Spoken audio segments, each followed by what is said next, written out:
오늘 우리에게 주시는 하나님 말씀 창세기 1장 1절로 5절 그리고 31절 말씀 함께 교독하시겠습니다.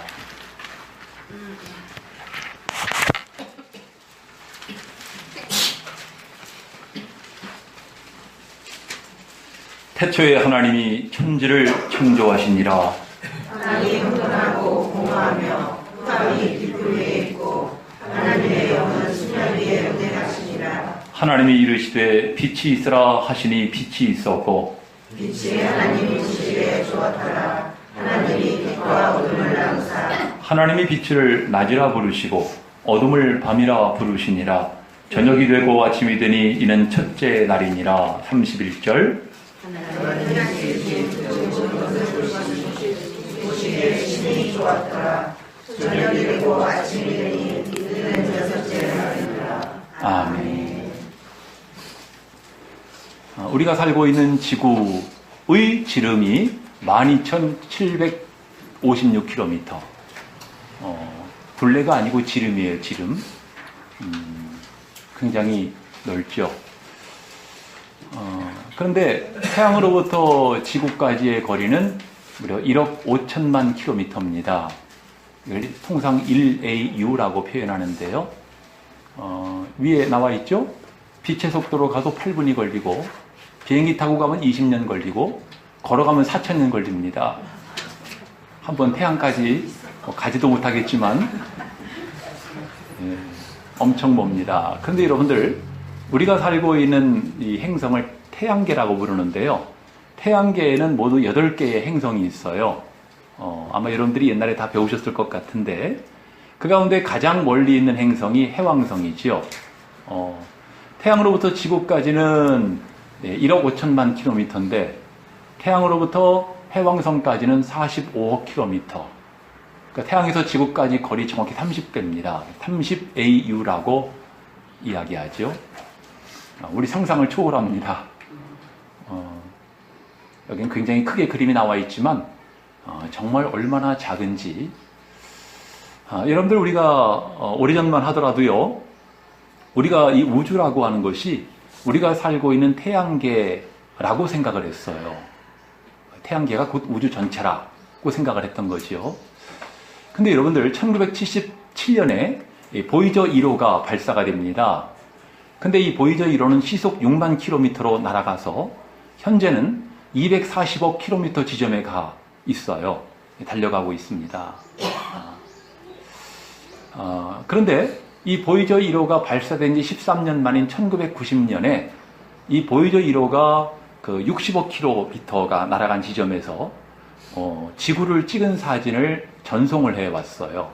여러분들, 60억 킬로미터면 아까 얘기한 가장 먼 행성인 해왕성이 45억 킬로니까 그 가장 먼 행성보다 더 지나간 거예요. 거기서 찍은 사진이 바로 이 사진입니다. 보이시나요? 제가 안 보이실 것 같아서 동그라미로 하얀색으로 쳐놨는데 바로 이 조그마한 보일 듯 말 듯한 점, 이것이 바로 60억 킬로에서 찍은 지구의 사진이에요. 이 사진을 보이저 1호가 보내온 거죠. 이 사진을 보고 당시에 유명한 저자인 이 칼 세이건 박사가 푸르고 창백한 점이라고 하는 책을 냈어요. 그래서 이 사진은 푸르고 창백한 점이라고 하는 별명이 붙은 사진입니다. 이 푸르고 창백한 점이 뭐예요? 지구입니다. 우리가 살고 있는 지구가 이렇게 먼지만큼 작다는 이야기죠. 여러분들, 그 지금의 과학으로는요, 천체 망원경으로 볼 수 있는 거리는 약 930억 광년이라고 알려져 있어요. 930억 킬로미터가 아니고 930억 광년. 광년이라는 것은 빛의 속도로 나가는 걸 말해요. 빛은 1초에 30만 킬로미터를 달리는데 빛의 속도로 여러분들 960억 년을 달리면 어떻게 되겠습니까? 상상 불가죠. 여러분들, 문제는 그것이 끝이 아니라는 거예요. 그 이상을 지금의 천체 망원경으로는 볼 수가 없다는 것입니다. 이렇게 엄청난 이 거리를 나타내고 있는데요. 이렇게 봐도 이것은 태양계만의 이야기고요. 제가 이제 이 그림을 보여드리는데요. 이게 그 태양계가 지금 요만합니다. 아까 얘기한 해왕성까지가 45km면 지름은 얼마예요? 지름은 95km죠. 그럼 95km에 해당하는 태양계는 요거만해요. 그리고 지금의 과학자들의 견해에 의하면 태양계를 벗어나면 소위 그 성간이라는 공간이 존재하고요. 성간 공간을 지나가면 오르트 구름층이 존재한다는 거죠. 그래서 이 오르트 구름층까지를 포함해서 우리 은하라고 이야기해요. 그러니까 태양계가 은하가 아니고 태양계를 감싸고 있는 오르트 구름층까지를 우리 은하라고 이야기하는데요. 우리 은하의 지름이 2,900억 km입니다. 우리는 우리 은하는 고사하고 태양계도 가볼 수가 없는 입장인데요. 엄청나게 크지 않습니까? 근데 이 2,900억 km 안에 있는 별들의 숫자가 얼마가 되느냐? 무려 4천억 개에 해당한다는 것입니다. 우리 밤하늘에 보이는 별들 4천억 개나 된다는 거예요. 근데 문제는 뭐냐면 이게 또 우주의 끝이 아니라는 거예요. 이런 은하가 무려 우리 은하죠. 이런 은하가 1,700억 개가 모여서 은하군, 은하단을 이루고 있다는 것입니다. 1,700억 개. 그리고 그 1,700개 정도로 이루어지는 은하가 무려 또 1천만 개 이상이 모인 초은하단이 존재한다는 것입니다. 이게 은하단이고요. 이게 은하단, 무려 1,700억 개로 이루어진 은하단이고, 이것이 다시 또 이제 1천만 개 이상이 모인 것이 초은하단. 이게 초은하단의 사진입니다. 그럼 도대체 우리가 살고 있는 우주는 얼마나 넓은 거예요? 한마디로 측정 불가입니다. 뭘로도 측정이 안 돼요. 이런 사실을 우리가 안다면 우리가 흔히 세상은 넓고 할 일은 많다고 그러는데 넓다고 하는 세상 이 지구는 먼지 한 톨에 불과한 것입니다. 한 톨이라니까 이상하긴 한데 먼지 하나에 불과해요. 정말 이 세상이 얼마나 작고 보잘것없는가. 또 여러분들 이 지구 안에도요, 우리 인간 존재는 보이지도 않아요. 우리 인간에게서 웬만큼 올라가면 보이지도 않습니다. 우리는 먼지보다도 못한 인생이라는 이야기지요. 그러면서도 이 먼지가 하나 같은 지구 안에서 정말 보이지도 않는 우리 인간이 그 짧은 인생을 살면서 자기의 시간과 열정을 바쳐서 나라를 세웠다고 그러고 무슨 영토를 확장했다고 그러는데요. 얼마나 이게 허탄한 일인가 하는 것을 깨닫게 되는 것입니다. 어느 분이 그런 말을 했어요. 우리가 위대한 지구 문명을 이룩했다고 하지만 우주의 입장에서 보면은 보일 듯 말 듯한 먼지 하나의 표면을 다듬은 것이다. 무엇을 다듬었다고요? 먼지 하나의 표면을 다듬었대요. 나라를 세우고 영토를 개척했다고 그러는데, 그러니까 우리가 하고 있는 일은 이렇다는 것입니다. 그러니 여러분들, 우리가 광대하신 하나님이라고 그러는데 도대체 하나님의 광대하심은 얼마나 되는 걸까요? 하나님이 지으신 우주도 우리가 이렇게 다 측량할 수가 없는데 하나님은 얼마나 광대하신 것입니까? 하나님 앞에 우리 자신이 얼마나 미미한 존재인가를 깨닫게 되는 것이죠. 절로 겸허해질 수밖에 없어요. 이 시간에 여러분들이 저와 함께 교독한 이 본문 창세기 1장 내용을 보시면은요, 이 하나님께서 어떻게 천지를 지으셨는가 하는 걸 나타내고 있죠. 오늘날 많은 사람들은 외계인 또는 외계 생명체에 아주 관심이 많은 것 같아요. 근데 우리는 오히려 천지 만물을 지으신 하나님께 관심을 두어야 할 줄로 믿습니다. 지금 여러분들이 읽으신 내용 가운데 창세기 1장 1절, 우리 기독교의 기초예요. 기독교의 기초. 그리고 이 창세기 1장 1절은 우리 기독교 신학과 신앙과 복음의 출발점입니다. 그래서 창세기 1장 1절이 없는 기독교는 존재할 수가 없어요. 우리 기독교의 생명과 같은 것이 창세기 1장 1절입니다. 그것이 무엇입니까? 다시 한번 크게 시작. 우리에게 주신 생명의 말씀인 성경은 이 하나님의 선언으로부터 시작합니다. 태초에 하나님이 천지를 창조하시니라. 일본 동지사대학의 니시마 교수는 어느 날 성경을 펴들었는데 창세기 1장 1절을 보는 순간 전율을 느꼈다고 하는 것입니다. 전기에 감전됐다는 거예요. 이 한 절 말씀을 무려 4시간 동안이나 쳐다봤대요. 이 한 절을. 4시간 동안 쳐다보다가 눈물을 줄줄 흘리면서 이 니시마 교수가 고백하기를, 그렇구나. 모든 우주와 인생의 해답이 여기에 있는데, 모든 인류와 인생의 근본적인 문제의 해답이 여기 있는데 왜 우리는 이것을 알지 못했을까? 탄식을 했다는 거예요. 여러분들, 오늘 저와 여러분들의 인생의 출발점은 바로 이 창세기 1장 1절에 있는 줄로 믿으시기 바랍니다. 이제 2절로 넘어가서요. 2절 말씀을 보시면은 땅이 혼돈하고 공허하며 흑암이 깊음 위에 있고 하나님의 영은 수면 위에 운행하시니라. 하나님이 어떻게 천지만물을 지으셨는가를 지금 이제 말씀하고 있는데요. 여러분들 대기권 밖을 나가면 어떻습니까? 나가본 적 없으시죠? 저도 나가보진 않았어요. 근데 갔다 온 사람, 또 이 갔다 온 자료들을 보니까 대기권 밖은 캄캄해요. 암흑이지요. 흑암이에요. 그리고 거기는 텅 빈 공간과 같은 곳입니다. 아까 여러분들 지구 사진, 65km에서 찍은 지구 사진을 보셨지만은요, 아무것도 없어요. 우주가 텅 비어 있어. 지구 주위를 돌고 있는 달 외에는 여러분들 태양 주위로 8개 행성이 돈다고 그러는데요. 아까 보기에는 오밀조밀한 것 같지만은 이게 얼마나 멀리 떨어져 있는지 상상을 초월합니다. 그러니까 여러분들, 땅이 혼돈하고 공허하며 흑암이 깊음 위에 있었다. 정말 이 말씀대로 우리가 살고 있는 이 우주 공간이 이러함을 깨닫게 되는 것입니다. 그런데 그 흑암한 곳에서 하나님께서는 천지만물을 지으셨다는 것이에요. 그때는 시간의 흐름도 뭣도 아무것도 없는 정말 영혼의 상태였거든요. 그런 가운데 하나님께서는 이윽고 큰 소리로 우주를 울려 퍼지게 하십니다. 빛이 있으라 하고 하나님의 음성이 울려 퍼지니까 빛이 나타나게 되었어요. 그러면서 우주에는 빛과 어두움이 존재하게 된 것입니다. 하나님이 빛을 낮이라 부르시고 어둠을 밤이라 부르셨다고 그랬죠.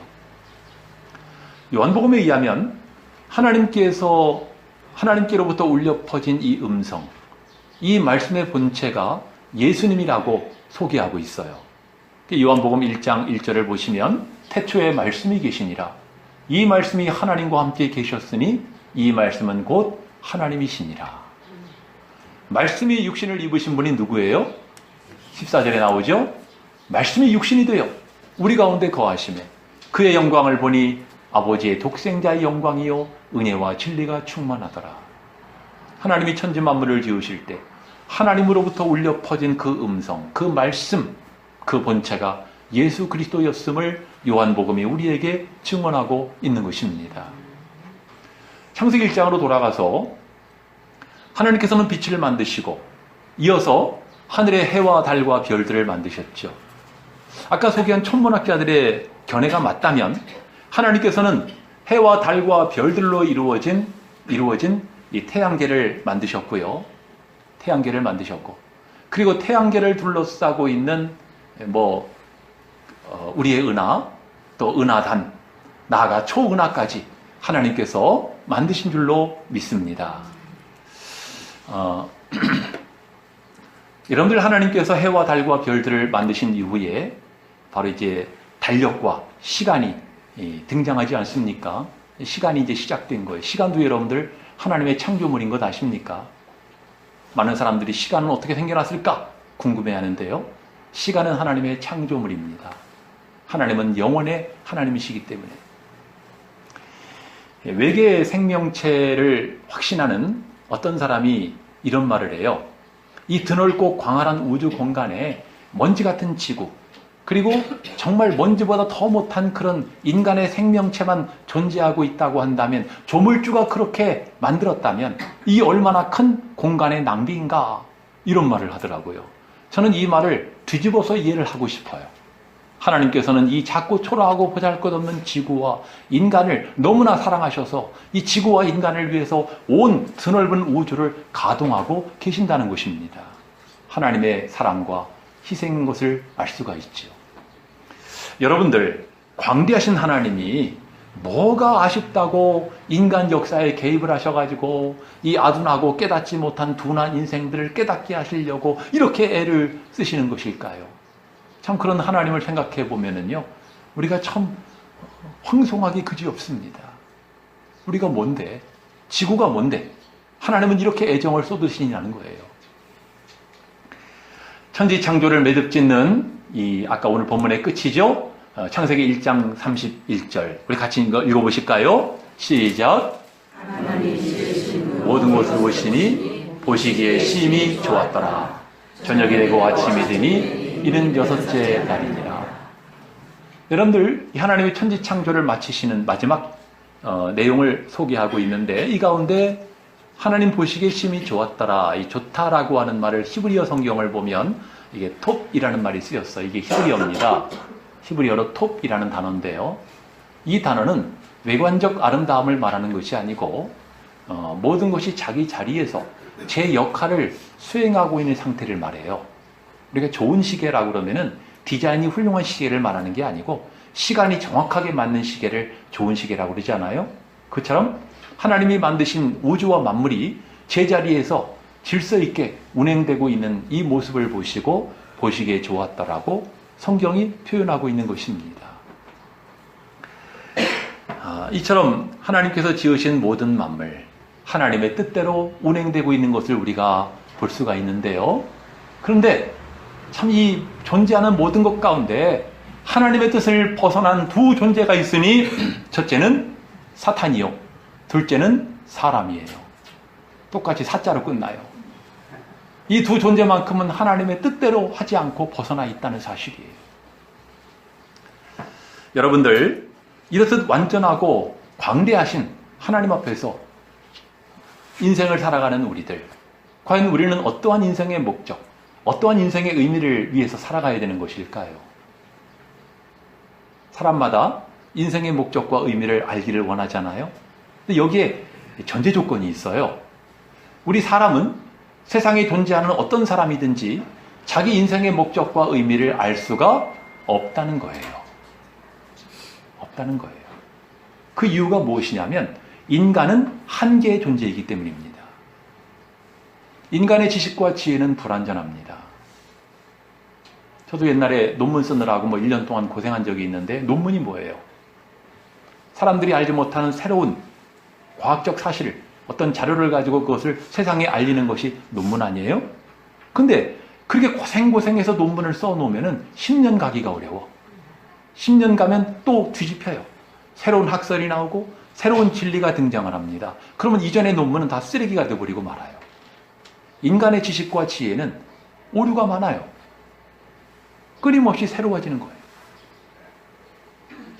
게다가 여러분들, 인간은 오해하기가 얼마나 쉬워요? 사소한 것에 오해를 하고. 또 인간의 감정은 감정에 휘둘리기가 쉬운데요. 인간의 감정만큼 불안정한 것이 또 어디에 있겠어요? 다른 거 그만두고라도 인간은 어떤 존재이든지 죽음을 넘어서 갔다 온 적이 없어요. 죽었다가 살아난 존재가 없는 것입니다. 인간은. 죽었다가 살아나 보지 않았는데 어떻게 인생의 목적을 알고 인생의 의미를 알 수가 있겠냐는 겁니다. 그리고 아까 처음에 소개한 것처럼 인간은 우주의 끝도 몰라요. 우주는 고사하고 우리가 살고 있는 태양계도 몰라요. 그런 한계의 존재인데 그런 인간이 무슨 인생의 목적을 알고 무슨 인생의 의미를 알겠다는 것입니까? 우리가 인생의 목적을 알고 인생의 의미를 알 수 있는 방법은 하나님의 말씀인 성경을 통하는 것밖에 없어요. 그 이유가 무엇입니까? 우주를 지으시고 천지만물을 지으신 하나님만이 모든 것의 근원이시고 우리 인생의 답을 알고 계시기 때문입니다. 그래서 우리는 하나님의 말씀을 통해서 인생의 의미를 발견할 수밖에 없는 것입니다. 당장 그렇지 않아요? 자기 하고 싶은 대로 살아간 사람들이 마지막에 남기는 말은 똑같더라고요. 헛되고 헛되었다. 그게 인생의 목적인가요? 그렇다면 여러분들, 우리가 하나님의 말씀인 성경을 통해서 깨닫게 되는 인생의 목적이 무엇이고 인생의 의미가 무엇일까요? 하나님의 말씀인 성경은 우리에게 무엇을 나타내고 있습니까? 이 시간에 크게 두 가지를 여러분들에게 소개하려고 하는데요. 첫째는 하나님을 바로 알고 제대로 섬겨야 한다는 거예요. 성경이 이것을 우리에게 말씀하고 있어요. 성경 전도서를 보면 너는 곤고한 날이 이르기 전에 너의 창조자를 기억하라 말씀하고 있습니다. 너의 창조자를 기억하라. 또 성경 다른 곳을 보면 너는 범사에 내 하나님을 인정하라. 그리고 전도서 마지막 장 마지막 부분을 보면은 일의 결국을 다 들었으니 하나님을 경외하고 그 명령들을 지킬지어다. 이것이 사람의 본분이니라. 한마디로 말하면 하나님을 바로 알고 제대로 섬기라는 거예요. 여러분들, 이 자리에 예배드리시는 여러분들이 하나님이 나를 지으셨음을 믿으시죠? 그렇다면 우리가 하나님이 나를 지으셨음을 믿는다면 하나님을 경외하고 하나님 명령을 지키는 것은 마땅하지 않습니까? 근데 하나님은 이사야 1장을 보시면 하나님이 개탄해하세요. 하늘이여 들으라, 땅이여 귀를 기울이라. 여호와의 말씀이니라. 내가 자식을 양육하였거늘 그들이 나를 거역하도다. 소는 그 임자를 알고 나귀는 그 주인의 구유를 알건만은 이스라엘은 나를 알지 못하고 내 백성은 나를 깨닫지 못하는도다. 하나님이 탄식하시는 거예요. 이번에는 예레미야 2장을 보니까 하나님께서 이런 말씀을 하십니다. 너희는 이스라엘과 유다 백성들에게 너희는 주변 나라의 사람을 보내서 한번 알아봐라. 세상 어느 민족이 자기의 신을 신 아닌 것과 바꾼 적이 있느냐? 그들은 헛된 우상을 섬기면서도 얼마나 그 우상을 지극정성으로 섬기는지 다른 신과 바꾸지 않는다는 거예요. 그런데 너희는 어떻게 참신인 나 여호와를 섬기면서도 헛된 우상하고 바꿀 수가 있단 말이냐? 그런 말씀이 나와요. 너 하늘아, 이 일로 말미암아 놀랄지어다. 심히 떨지어다. 두려워할지어다. 여호와께서 말씀하시니라. 내 백성이 두 가지 악을 행하였으니 곧 생수의 근원되는 나를 버린 것과 스스로 웅덩이를 판 것인데 그것은 물을 가두지 못할 터진 웅덩이니라. 그들의 죄악상을 말씀하고 계시는 거죠. 여러분들, 저나 여러분들이 지음받은 목적이 뭘까요? 성경을 보면 하나님을 예배하고 영광 돌리고 하나님을 찬양하기 위해서 우리는 지음을 받은 것입니다.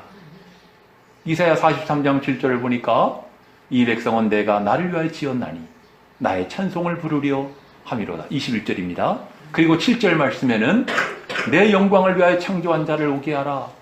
내가 그들을 지었고 내가 그들을 만들었느니라.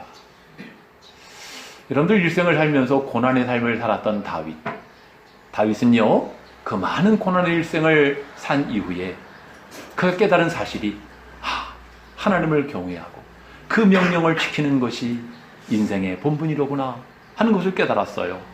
그래서 그는 죽기 전에 자기 뒤를 이어 왕이 된 솔로몬에게 유언을 남깁니다. 뭐라고 말했을까요? 열왕기상 2장을 보니까 내가 이제 세상 모든 사람이 가는 길로 가게 되었으니 너는 힘써 대장부가 되고 여호와의 명령을 지켜 그 길로 행하여 그 법률과 계명과 율례와 증거를 지키고 내 하나님을 경외하고 내 하나님을 힘써 섬기라고 유언을 남깁니다. 그리하면 내가 무엇을 하든지 어디로 가든지 형통할 것이라고 유언을 남겼어요. 여러분들, 유언이 얼마나 중요합니까? 이 아버지 부왕의 유언을 받아든 솔로몬, 그는 이 아버지의 말씀을 귀담아 들었어요. 그래서는 나중에 전도서라고 하는 성경을 기록하면서, 여러분 전도서 읽어보셨죠? 헛되고 헛되며 헛되고 헛되니 모든 것이 헛되도다. 인생의 무상함을, 세상의 헛됨을 이야기하고 있지 않아요? 그러면서 전도서를 기록하고 그 마지막 부분에 뭐라고 결론을 짓습니까? 아까 처음에 소개했던 내용, 일의 결국을 다 들었으니 하나님을 경외하고 그 명령들을 지킬지어다.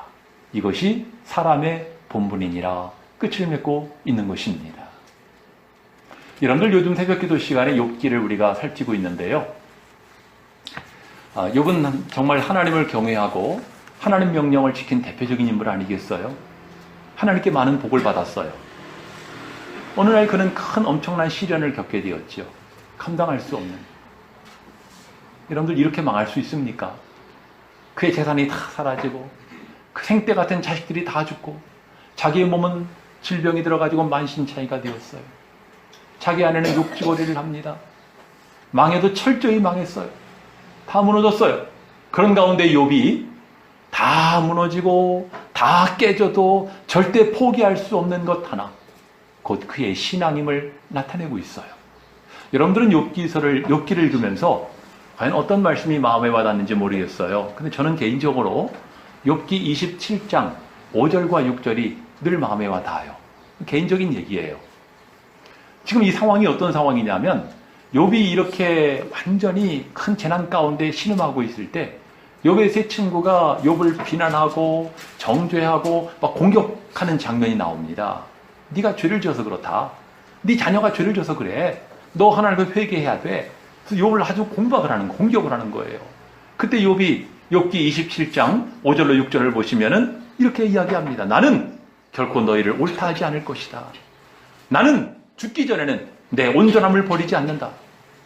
나는 내 공의를 붙잡고 놓지 아니할 것이니 내 마음이 내 생애를 비웃지 아니하리라. 이 말씀을 대할 때마다 욥의 이 당당함, 이 의연함, 모든 것이 만시창이가 되었는데 그의 영혼은 너무나도 당당한 거예요. 아무리 폭풍보다 더한 것들이 내 모든 것들을 다 집어삼킨다 하더라도 나는 내 온전함을 버리지 않겠다는 것입니다. 내 온전함을 갖고 전능자 앞에 서겠다는 것입니다. 그만큼 욥은 부끄러울 것이 없는 그런 인생을 살았던 것입니다. 여러분들 하나님을 바로 알고 제대로 섬기시기 바랍니다. 우리 인생은 유한해요. 우리는 잠시뿐인 세상을 살아가는 사람들이에요. 아까 우리가 성지 교독할 때 시편 90편 교독을 했는데요. 유명한 그 지도자 모세는요, 우리 인생의 길이를 얼마로 이야기합니까?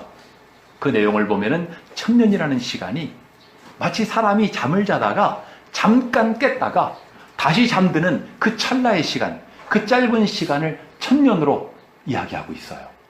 여러분들 1000년이라는 시간이 잠깐 깼다가 다시 잠들 때까지의 짧은 시간이라면 100년의 인생을 살아가는 우리 인생은 얼마나 짧다는 이야기입니까? 야고보 기자는 그래서 이야기합니다. 너희 생명이 무엇이냐? 너희는 잠깐 보이다가 없어지는 안개니라.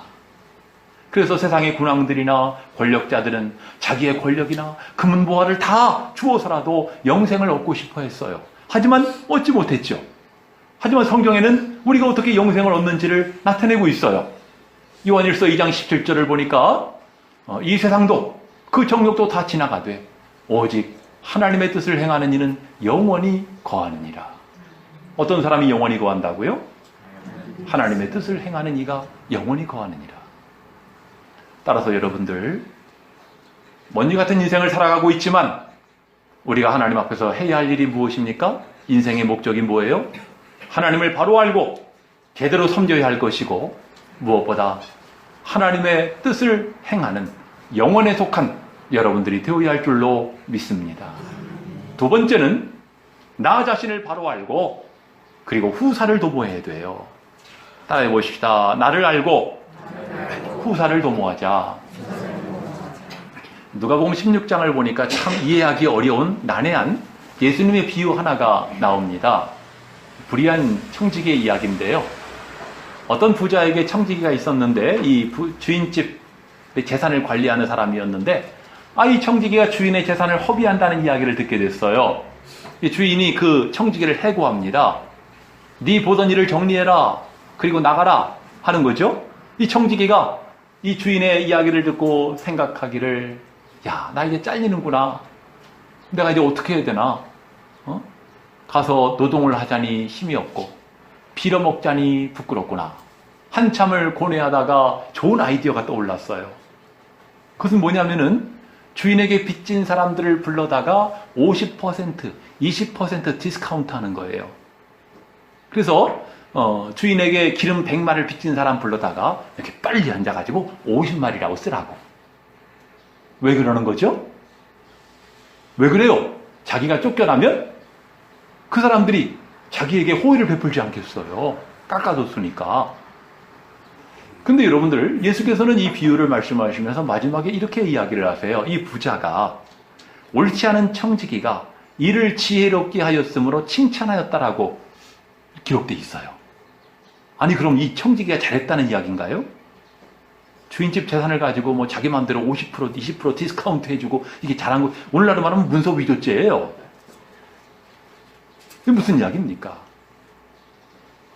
그 행위가 잘했다는 이야기가 아니고 자기 상황을 정확히 파악하고 자기가 힘이 없는 존재인 것을 알고 자기 살 길을 도모했다는 점에서 지혜로웠다는 것입니다. 여러분들, 세상을 사는 우리는요, 내가 어떠한 존재인지를 알아야 되고 후사를 도모해야 돼요. 성경을 보면 우리가 어떤 존재인지를 어떻게 알 수가 있어요? 어떻게 우리가 깨달아야 됩니까? 우리에게 말씀합니다. 너희는 믿음 안에 있는가? 너희 자신을 시험하고 검증하라. 또 유다서를 보면은 너희는 지극히 거룩한 믿음 위에 자기를 건축해야 한다. 여러분들, 우리는 성도들 아니에요? 살아가면서 나는 하나님 앞에 성실한가? 또 하나님 앞에 내 믿음은 온전한가? 나는 지금 영적 나태함과 게으름에 사로잡혀 있지 않은가? 그리고 나는 세상 일에 푹 빠져가지고 영성이 완전히 바닥에 침체되어 있지는 않은가? 우리 자신을 날마다 돌아봐야 되는 것입니다. 자기가 침체되어 있는 것을 알면서도 개선하려는 의지를 보이지 않으면 점점 그 심령은 완전히 신앙적으로 낙오할 수밖에 없는 것이죠. 그러면서 우리는 후사를 도모해야지요. 사람마다 후사를 도모하는 것이 얼마나 중요하다는 것 알잖아요. 그래서 세상 살아가는 사람들이 적금도 들고 보험도 들잖아요. 노후를 위해서. 그러잖아요. 물론 중요해요. 하지만 여러분들, 눈에 보이는 세상만이 다가 아니잖아요.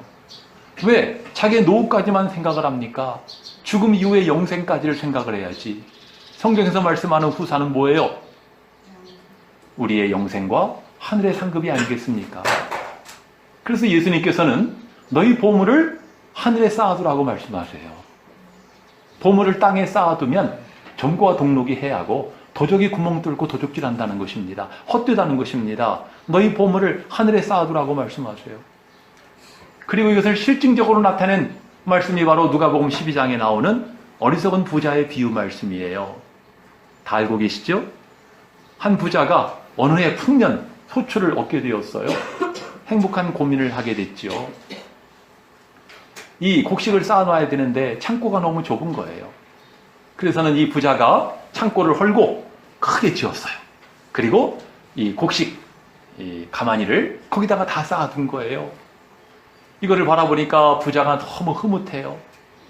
그래서는 스스로 말합니다. 내 영혼아, 여러 해 쓸 물건을 쌓아두었으니 이제 평안히 쉬고 먹고 마시고 즐기자. 저 같아도 그랬을 것 같아요.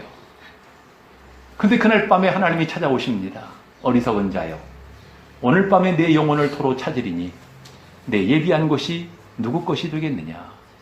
예수님은 이 비유를 말씀하시면서 결론적으로 뭐라고 말씀하십니까? 그러므로 자기를 위하여 재물을 쌓아두고 하나님께 대하여 부요치 못한 자가 이와 같으니라.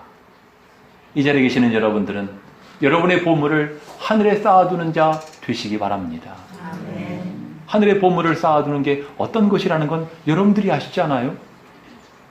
또 하나, 우리가 도모해야 될 후사가 또 하나 있는데 그것은 바로 복음 증거입니다. 예수님의 행적을 기록하고 있는 복음서의 마지막은 공통적으로 예수님의 유언으로 끝나고 있어요. 한마디로 뭐예요? 복음을 전하는 것입니다.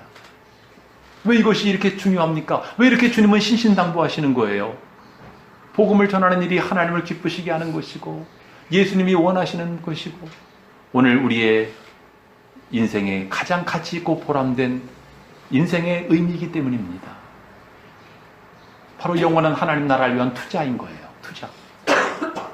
여러분들 코인에 투자하지 말고 하나님 나라에 투자하시기 바랍니다.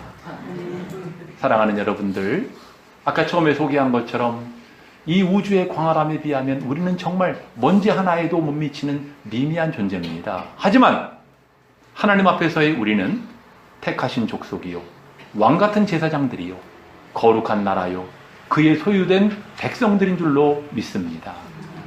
여러분들은 존귀한 주님의 자녀들입니다. 우리가 해야 할 일이 뭐라고요?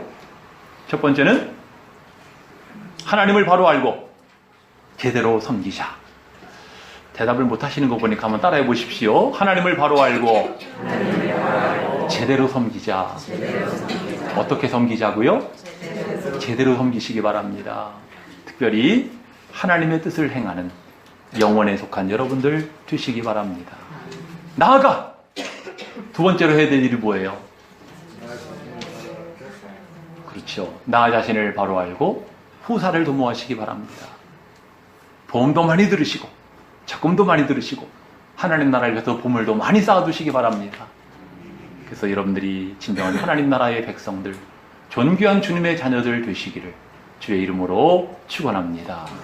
찬송 304장 함께 부르시고 결단의 기도 드리시겠습니다.